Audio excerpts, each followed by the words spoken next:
We have touchdown. That's right. The suspect in the murders of 4 Idaho University students has touched down in the jurisdiction where this case will go to a jury trial. Now what? I'm Nancy Grace. This is Crime Stories. Thank you for being with us here at Fox Nation and Sirius XM 111. First of all, take a listen to our friends at KREM2. Brian Koberger touching down at the Pullman-Moscow Regional Airport just after 6 tonight on board a Pennsylvania State Police plane which traveled across the country, a day after Koberger waived extradition. The 28-year-old murder suspect, wearing a black coat over his red jumpsuit, spent less than a minute on the tarmac, moving from the single-engine plane to a sheriff's pickup truck. The windows inside were covered up. That truck was escorted from the airport through downtown Moscow. Koberger arrived at the jail within a matter of minutes. We saw a garage door open and immediately close once the pickup was inside. A large crowd of students and Moscow residents gathered to watch. Less than an hour after landing on the Palouse, Koberger was booked into the Latah County Jail, charged with 4 counts of murder and 1 count of burglary. He's currently being held without bond. It has all happened so incredibly quickly. 47 days went by from the time of the murders of those 4 beautiful young Idaho University students until the time of an arrest. And we're learning a lot about that arrest and the intense tracking conducted by not only local police, but the FBI as well, as they tracked the suspect, Koberger, across the country, 2,500 miles in the Elantra that had been sought after by law enforcement all across this country.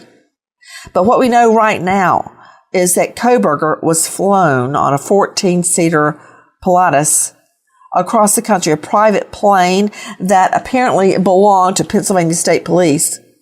It touched down once in Champaign, Illinois, at a fixed operation flight service.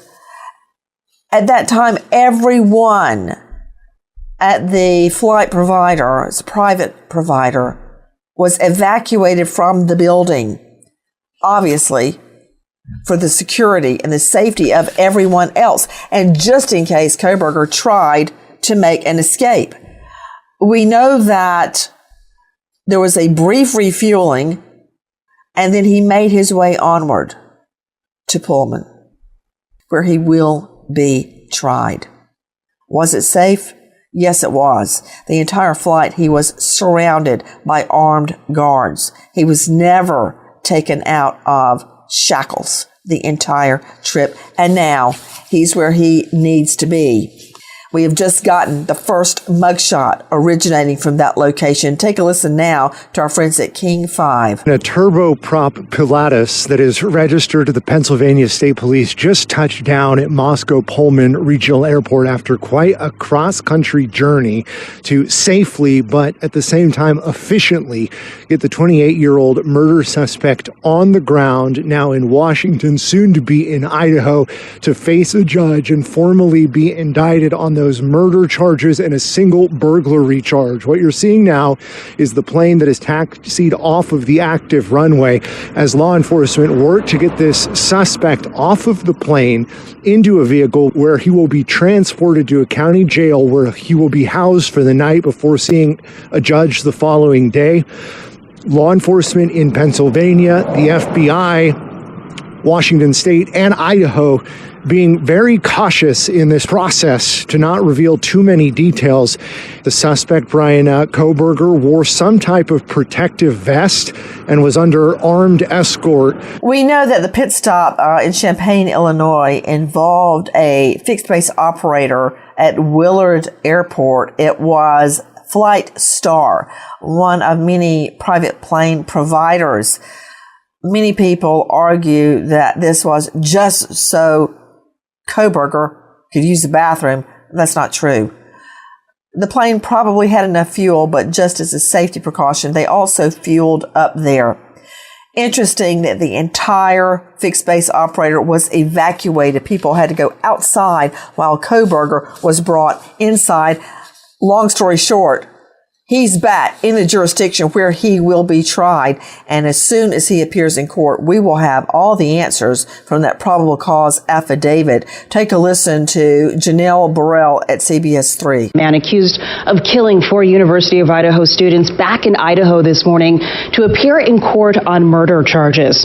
Early this morning, investigators releasing this mugshot of 28-year-old Brian Kohlberger. Late last night, Idaho law enforcement vehicles escorted him to the county jail there in Moscow. It was last Friday that police arrested Kohlberger in the Poconos after a nationwide manhunt. Meanwhile, authorities in Indiana, they have released new video of the first traffic stop involving Kohlberger and his father on December 15th. They drove from Washington to Pennsylvania on a trip that was reportedly pre-planned. Straight out to an all-star panel joining us to help us analyze what we are receiving, information fast and furious. Cheryl McCollum joining me, founder, director of the Cold Case Research Institute, currently on a police force. You can find her at coldcasecrimes.org. Cheryl, thank you. Cheryl, also host of a brand new hit podcast called Zone 7. Cheryl, everybody was raising HELL when this guy, Kohlberger, and his father on a prearranged flight, dad flies across the country 2,500 miles, picks up son in the white Elantra in question, and they begin the journey across country back to Pennsylvania and the family home in the Poconos. Everybody had a fit when it came out that they were stopped for traffic violations, not once but twice, within the span of about 10 minutes. And you and I were like, wow, isn't that quite the coinky-dink coincidence that they're stopped 2 times in Hancock County and Indiana, and they're not given a ticket. When's the last time you got pulled over on the interstate and you didn't get a ticket? Well, I've never been pulled over on the interstate, but nobody gets away. If you're speeding or tailgating, as these two were accused of doing, you get a ticket and a stern warning.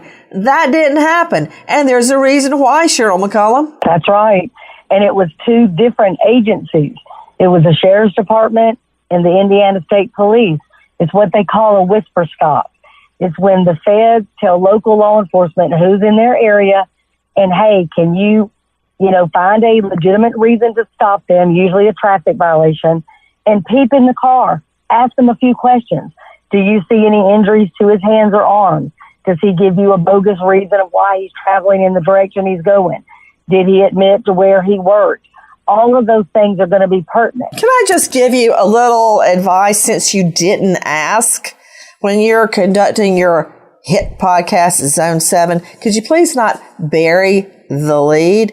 The FBI asked local police, local sheriffs, to pull him and his dad over, and this is on December 15, so they could hopefully get video of the suspect's hands and arm. Oh, absolutely. That's exactly what they were doing. Nancy, this agency, the Moscow Police Department, the Indiana State Police, the Idaho State Police, the FBI, they have played this thing so beautifully.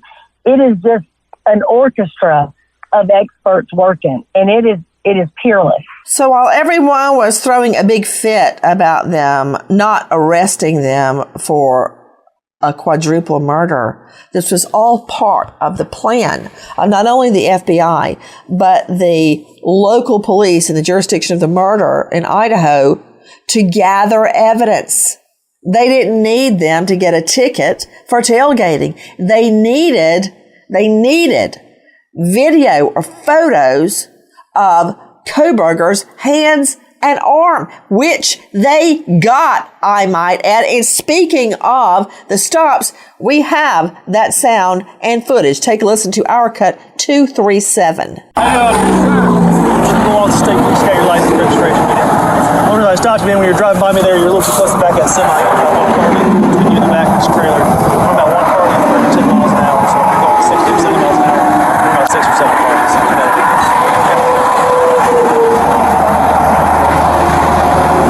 Oh, you guys did? Yeah, man. Just take that. So,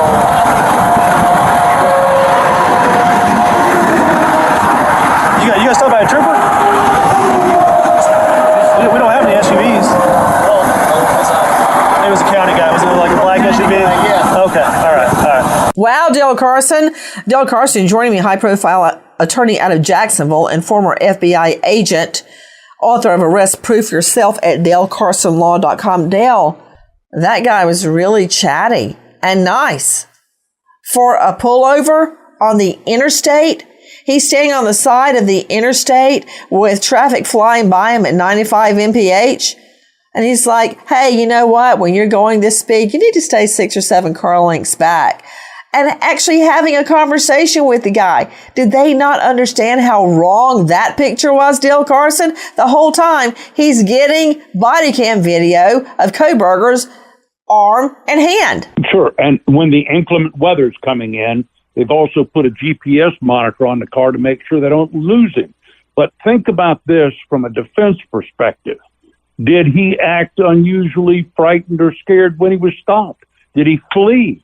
He didn't do any of those things because he's not guilty. I don't know about you, but did you see the look on his face when the cops pulled him over? Because I thought he looked shocked and afraid. I mean, Chris McDonough joining me, director Cold Case Foundation, former homicide detective. I found him on the Interview Room on YouTube. Chris, did you see the stricken look on Kohberger's face? And I'm talking about Brian Christopher Kohberger, not the father. Absolutely. I mean, a deer in the headlights, right? And with a lot of technical things moving here on this traffic stop, we also have to consider, did they need a photograph of him for a witness to put him in a 6-pack in a lineup? So that is another potential reason as well. Now, I don't think that's it, and I'll tell you why, because they had his student photo, they had other photos, Yep. They had plenty of photos of Kohberger at that point. I'm talking about the dad. Okay, yeah. If they're thinking through who's this other guy in the car, meaning, knowing it probably was family, but there's always that unknown, so they want to get eyes on that. Gotcha. But I do believe he had quite a stricken look on his face when the cops pulled him over. Go ahead. Joining me, Joe Scott Morgan, professor of forensics, Jacksonville State University, author of Blood Beneath My Feet, and host of Body Bags with Joe Scott Morgan. Go ahead, Joe Scott. I got to say, Nancy, I think there's another peripheral reason they may have stopped him. They wanted to see if this guy was going to bolt. They wanted to see if he was going to, put his foot down on the pedal and run off. And again, they're trying to measure what they're doing here. This is an unknown, as the other guests have said. This is an unknown, but that's another factor here. They stopped this guy twice, and it's like an experiment where you're adding another stimulus into the experiment to see what's going to happen, because it's unpredictable. Keep in mind, this guy is alleged to have slaughtered 4 people. I can only imagine kind of how these officers' guts felt inside if they were aware of what they were dealing with. Nancy, if I could also jump in about his facial expression. Sure. With me is Dr. Bethany Marshall, psychoanalyst out of Beverly Hills. She is at drbethanymarshall.com. You can also see her on Netflix, Bling Empire. Go ahead, Dr. Bethany. Have you ever noticed that the guiltier the perp, the wider their eyes become? It's the fake innocent look. He probably, when he was pulled over, he felt shocked. He probably had that fight or flight response where you want to evacuate your bowels, your heart rate speeds up, you've been caught, and then bam, the wide eyes. These guys who kill their wives and then they show up at the funeral looking all wide-eyed. I think that's the other thing I noticed. Not in his other arrest and being let out by the police, but certainly when he was pulled over, playing the innocent guy. Yeah, I would say that is exactly the expression he had. Now, guys, I am pilloried often online, which I try not to pay any attention to, about convicting people before they go to trial. I think it should probably go unsaid, but maybe I have to say it again. Of course, there's the presumption of innocence. Of course, Kohberger's going to go to trial. And of course, at this juncture, we don't know all the evidence or what the defense is going to say. Maybe they'll prove the DNA is wrong if there is DNA. We don't know yet. We are talking about the facts as we know them right now. We are not in a court of law. What's more troubling is his alleged comments while he's in custody in Pennsylvania. If those spontaneous statement. Wait. Before you even start talking, Dale Carson, about what a female inmate said, first of all, I didn't know that anybody housed men and women together. Never heard of that, which at first blush struck me as being wrong. Then I looked at her record of, domestic violence on Christmas Day, I believe it was. And I found what she said that Kohberger said to be fantastical. Things like, I cut them, I'm going to cut you too. Yes, I'm a creeper, come in my cell and find out. That didn't jive with what we already know about him. His classmates, who were probably more believable and trustworthy than a fellow inmate, saying he was very shy and very quiet and very socially awkward. This female inmate alleges he tried to expose himself. I don't pay any attention to any of that. I don't believe it because it's too inconsistent. And the jailhouse warden said that didn't happen. That's not at all the way it was set up. So I don't believe. Okay, you know what? You go ahead, Cheryl, please. I want to go by facts here that we know. When he was arrested, it was without any incident. When he was stopped not once but twice by law enforcement, it was without any incident. He wouldn't even answer a direct question. His dad had to answer for him. A simple thing. Where are you headed? Why didn't he say home for Christmas to Pennsylvania? He didn't. He couldn't even answer something direct. There is no way he made the statements that he did about law enforcement or tried to expose himself. Didn't happen. All right. Are you done for just right now, Cheryl? I am. Okay. I know that's not true, by the way, but going forward, that's not the only body cam sound and video we've got. We have the other stuff. And I mean, why it didn't dawn on them. Please, anybody jump in, even you, Cheryl McCollum. Wow, I've been pulled over twice in 10 minutes and I didn't get a ticket. This is a miracle. This is quite the coincidence. No, it's not. It's orchestrated by the FBI. Let's take a listen to what we can make out of this body cam. Listen. How you doing? How y'all doing today? Good. Take a look at your driver's license real quick if I could. See, he's right up on that van, man. He was right up on the back end of that van. Pulled you over for tailgating. Is this your car? Okay. Cool. Where are you headed? Well, we're coming from WSU, and we're scanning early. What's WSU? University, basically. That is watching and everything. So I'm having a hard time hearing you because of the traffic. So you're coming from Washington State University, and you're going where? We're going to be going to Pennsylvania. Oh, okay. Yeah. So we're slightly punchy because we're driving for hours. Days. Good driving. Well, almost a day. Wow. I got to tell you something. That cop, as well as the first one was a sheriff, one was a cop, I think, they deserve an Academy Award. Number one, whenever I've been pulled over, which sadly has been often, the cop says 2 words: license, registration. That's it. No, hey, how you doing? Where are you going today? And then the whole line, hey, what's WSU? I've never seen a cop, by the time they're pulling you over, they are fed up with you and everybody else on the road because everybody's speeding, causing accidents, they're drunk, they're high. It's just, the cops are sick of it because they see it all day long, every day. So they're not there to chat. They're there to get your license and registration and give you a ticket or take you to jail, one or the other, and have your car impounded. But did it never dawn on these people, Dr. Bethany, that lightning is striking twice and everybody walks away unscathed? No, Nancy, because criminals are stupid. And there's a really interesting research project I was reading that shows that 89% of criminals do not feel that they're going to be caught. Actually, that actually may be accurate because most criminals get away with crime. They do. As much as we see crime stories on TV, most of them actually do get away. There's not enough cops. There's not enough jails. There's not enough halfway houses to deal. You wouldn't do it if you thought going to get caught. Come on. Yeah. Okay. I think I agree with what you just said.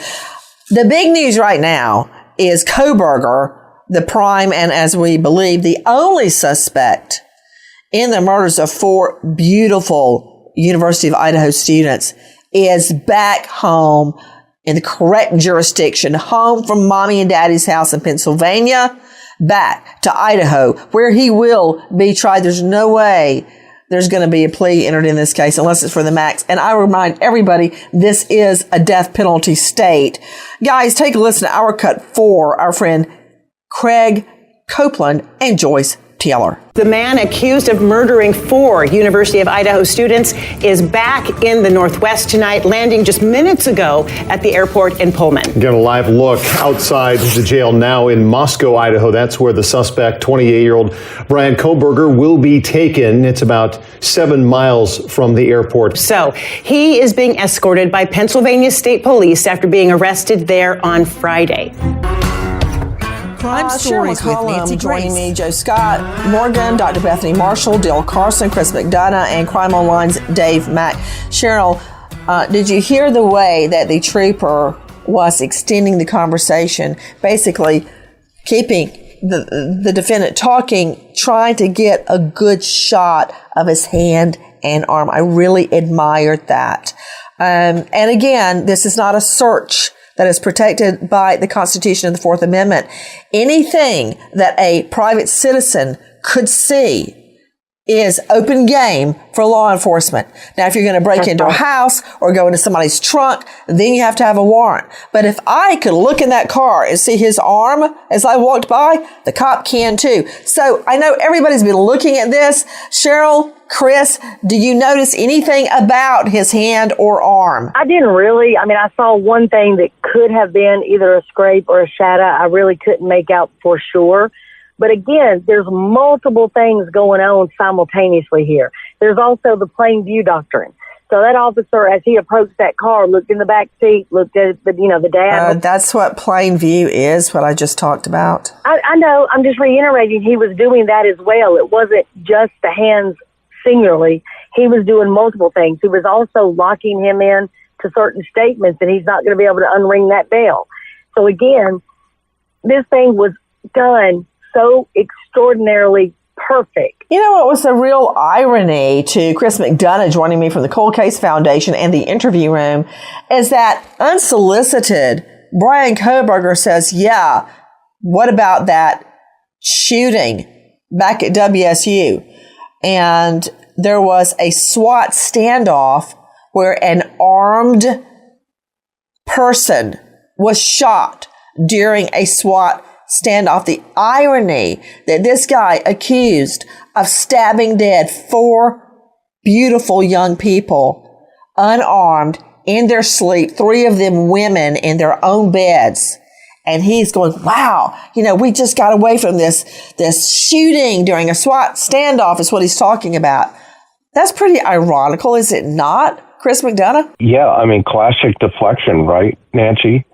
I mean, here, he's raising an issue of a not, national case when, the officer is questioning about it, going, well, I haven't heard about that. But had he, to your point, made a comment such as, well, we're leaving where those 4 college students were murdered for the holidays. We're going back to family, yada, yada. No, he didn't do any of that. In fact, he stayed miles away from that conversation. He sure did, just like he did in classes, according to classmates. Go ahead, Dr. Bethany. People who are guilty always talk too much. And when he brought up, hey, what about that shooting? He's trying to distance himself from crime that he heard about. Oh, I know about the shooting. I was not a part of the shooting. I'm not one of them. I'm just the observer. So, the wide-eyed look, the, talking too much, already at the very beginning, he's distancing himself from crime. But what we know about him is, in fact, when he was a student of criminology, he was obsessed with crime, right? I mean, he put out that survey wanting to know what criminals thought before, during, and after the commission of a crime. So he was already getting tips and he was getting excited about the possible execution. He also wanted to know how they picked their victims. possibly because, well, I think most likely because he was already engaged in victim selection himself. So he was finding a community of criminals online, just like pedophiles find a community of other pedophiles online. You know, he was congregating. You know, I think it may have been Brian Kohberger's dad that brought that up. And again, the irony of he's sitting next to someone accused of murdering 4 defenseless people. Little did the dad know, or did the dad know? We don't know yet, but we do know the dad went there. They changed the tag on the car for whatever reason and drove across the country in a white Elantra. They came from 9 miles away from the murder scene. You'd have to be under a rock in a cave in a country far, far away not to know cops were looking for a white Elantra, just like the one your son is driving. That's food for thought. But for right now, take a listen to our cut 3, our friends at ABC 30. We're getting our first look at the new booking photo of Brian Kohberger. He's the suspect accused of killing 4 University of Idaho students in their sleep. Kohberger was extradited from Pennsylvania back to Idaho late last night to face murder charges. The plane carrying the suspect first arrived at a regional airport in Washington state before officers escorted him off the tarmac and took him back to a jail in Idaho.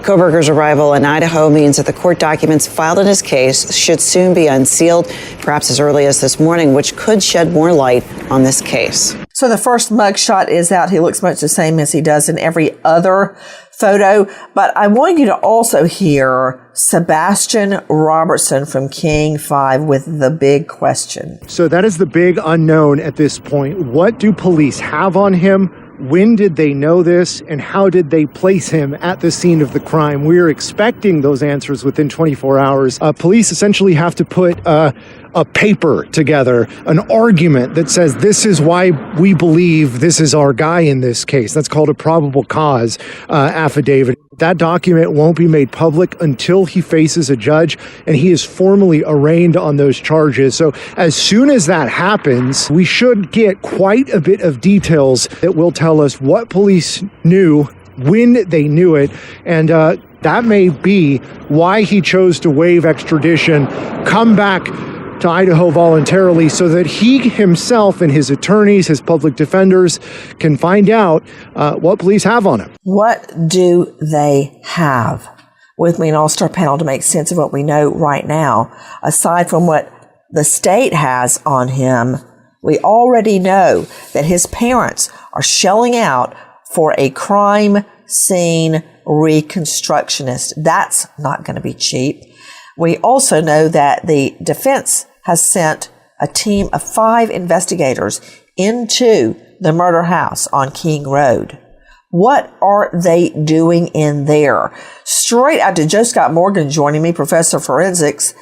What would the team of defense investigators be doing at the crime scene? They're basically reprocessing it in a light most favorable to Brian Kohberger. Yeah, they are. They're trying to, essentially go in and document what remains within that, despite that the scene has been altered at this point. Remember, and I've talked about this before, I think that this was a major mistake on the part of the authorities to say that they were going to allow people to take, quote unquote, sentimental items out of that scene.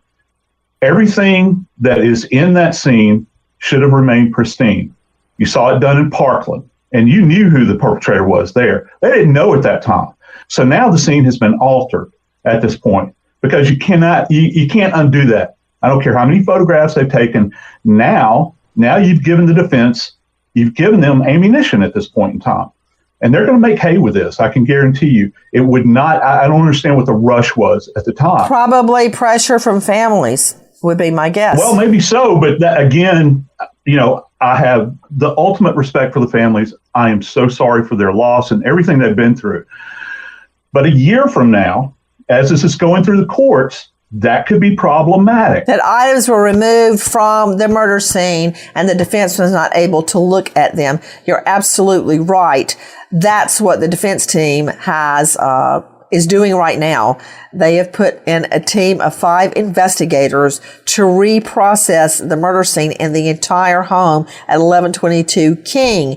Now, I want you to take a listen to our cut 239. This is Mike Mancuso, the first assistant district attorney in Pennsylvania. Listen. It is a quirk, apparently. It's not in the norm of the states I'm familiar with that Idaho does not release their probable cause affidavit in support of their arrest warrant until after their defendant is returned to that state. But having read those documents and the sealed affidavits of probable cause, I definitely believe that one of the main reasons the defendant chose to waive extradition and hurry his return back to Idaho was the need to know what was in those documents. So that's a significant development. What we know is that once Kohberger appears in court, the probable cause affidavit will be unsealed. And what do you expect Dale Carson to be in the probable cause affidavit? Well, it's going to be the investigative report, and it's going to show what they did, when they did it, and where the information came from that links Kohberger to the killings. You know, there were defensive wounds, so there's likely DNA under fingernails or things of that nature that would lead directly to that connection. And we will know that as soon as he's arraigned and the defense has all the information that the state has. But certainly the state has an interest, as does the defense, in delaying those revelations. And it'll be interesting to see whether or not they file a motion to keep it sealed as it apparently is now. We also know that Kohberger's family was in the courtroom when the extradition hearing was taking place. It was very short. It was to the point. But we know that the family was crying. The mother, the sisters were beside themselves. I'm just curious because I believe that everybody connected to Kohberger is going to fall under suspicion. Did they aid him? Did they abet him while he was on the run? I certainly do not believe in any way that his family had anything to do with the killings, but did they help him cover up? Did Those they are great investigative points. Harbor him? I think that's Chris McDonough. Go ahead. Yeah, Nancy, those are excellent investigative points, and this is going back to that traffic stop. At this point, we all know there are multiple teams chasing every one of those angles right now. They're going to want to find out what were the family's movements, when were they contacted by this individual, their son, when was the ticket purchase for the airline, what was the communication in relationship to that, and so the CAS team, the cellular analysis survey team from the FBI, they're going to have all that data, and they're going to overlay that data in relationship to the timeline here.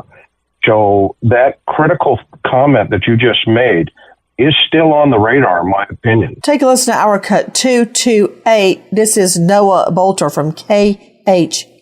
Former FBI agent Richard Kolko says Kohberger's charges mean anyone who has been around him could be under a microscope. There's going to be a lot of interviews that still need to be done. Now they know where he went to school. They can go talk to all of his former classmates, former professors, neighbors, wherever he lived. They'll do that there. They'll do that in Pennsylvania. Labar says Kohberger's biggest concerns surround how his family is handling the aftermath of his arrest. He obviously has concerns for them, and really he's a little ashamed that they have to go through this process. The family is totally in shock.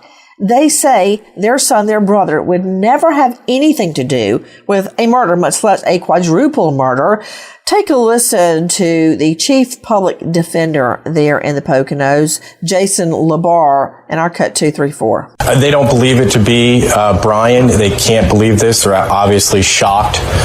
This is certainly completely out of character, the allegations, and really they're just trying to be supportive with the understanding these four families have suffered loss, so that they're sympathetic towards that, and that's why it should remain really private, and they don't want to try this case in the court of public opinion, and without knowing the facts and evidence as of right now, they don't really want to comment on things. And now take a listen to our cut 232. Investigators processing Kohberger's white Hyundai Elantra, they say was spotted on surveillance near the crime scene. Kohberger and his father driving the car 2,500 miles from Washington to Pennsylvania, arriving at the family home a month after the murders. I can tell you based on experience that cars months and sometimes years old, we've been able to find trace amounts of blood and DNA in a vehicle, despite the fact that naked eye could not see it. Back to Cheryl McCollum joining us from the Cold Case Research Institute. You're hearing our friends at ABC. Yes, he has had the car for now over a month after the murders. What, if anything, what trace evidence could be left behind, Cheryl? There could be drops of blood. There could be hair from one of the victims. There could be hair from the dog. There could be computers in the car. There could be mud in the car. There could be all kind of things associated with that area, specifically even the parking lot. They're looking for anything in that vehicle. And if you remember, like Ted Bundy took the seats out of his car and was literally hosing it down, it doesn't appear that was necessarily done here. If you look at the outside of the car, it's still filthy. So there could be evidence even on the outside of the car. Remember, O.J. Simpson had one drop of blood with all the blood in that one drop. So you're going to have, multiple victims here that were killed at different times, and those blood droplets could have different blood intermingled to tell you, again, who was killed in what order, but also it could be in his vehicle. Well, you're right, Cheryl McCollum. You're 100% right again. So Joseph Scott Morgan explained how they will go about this tedious process. We're saying what's going to be in the affidavit. This is evidence that may not be in the PC affidavit because it hasn't been gathered yet. They're doing that right now as we speak. What exactly are they doing and how are they doing it, Joe Scott? Well, I can tell you this, that car ain't going back to Idaho. The FBI has that car. They're probably processing it at their facility near Philly or Scranton. All of these places have these types of garages. They can take them in, and they are taking this thing apart. They're taking the tires off. They're going to take the headliner out. They're going to remove the seats. They'll take out the dash. They'll take out the steering wheel. They're going to pull up the carpet, and they're going to go over this thing from stem to stern. What's really fascinating that folks might not know is that there's technology out there. I know that Cheryl can chime in on this with MVAC, where you think that you've gotten everything out if you're attempting to clean an environment. But when you apply MVAC technology, which is a vacuum cleaner essentially for crime scene processing, it goes down deep into the strata. So anything that's soaked in, and I've held that car is a rolling crime scene. Just understand that if that car was used as a conveyance for him that night, when he left Moscow and transported himself back to Pullman, anything in that scene would have transferred there to that car. And there's no way you can get everything. So they're going to be pulling it up right now. And you make a good point. They still don't know what they have at this point. They just have gotten their hands on the car. So this is going to be a developing story all the way along. What I'm asking about is the exact process, how they do it. Do they take a box cutter, for instance, and cut the carpet out of the car? Then they put the carpet under a microscope bit by bit. Do they rub luminol inside the car, down in the nooks and crannies where the gear shift may be, or where the radio is, where you touch panels, the light switch? Remember in Teresa Hallbeck's murder at the hands of Stephen Avery, who shot to fame in Making a Murder. He actually moved her car from where she had parked it, when she came to take photos for an Auto Trader magazine. He moved her car to the far back end of his salvage lot and covered it up, tried to obscure it. But can you just imagine that hulking killer hunched over the wheel? His sweat, we believe, something that offered up DNA, was found on the ignition of her car. Yeah, it could be, and his sweat could be present. I want to make this point clear. His sweat could be present at the scene in Moscow as well. But they're going to use alternative lighting sources like infrared, those sorts of things. There's all kinds of formats we can do relative to photography inside the thing. And this is not a blunt event. This is almost like doing surgery within this car. They'll have a plan when they go through everything, because we're talking about at a molecular level, Nancy. Anything can be missed very easily. So they will take their time. And he had to have blood on his person.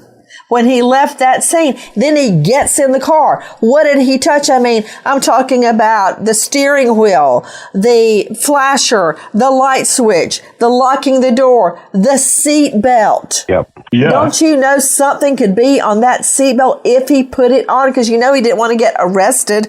But speaking of what is going to be in that PC affidavit, what they do have, what they don't have, this is one thing I believe they do have. Take a listen to our cut 233, our friends at Crime Online. A source close to the investigation drops a bombshell claim that Brian Kohberger was stalking the victims for weeks leading up to the murders, then wore gloves after the quadruple homicide to avoid leaving a trail of evidence. A friend of an investigator says of Kohberger, he's not stupid and has been very careful. The source said as Kohberger stalked his victims, his cell phone data showed that he was in the same area as his victims, with their cell phone locations matching up on multiple occasions in the weeks leading up to their deaths. The source said, not sure if they ever interacted, but his cell phone pings followed their every move for weeks. And Nancy, as we speak, the probable cause affidavit has been released. And even though Kohberger's phone did not ping near the home of the murders between 3 a.m. and 5 a.m. on the 13th,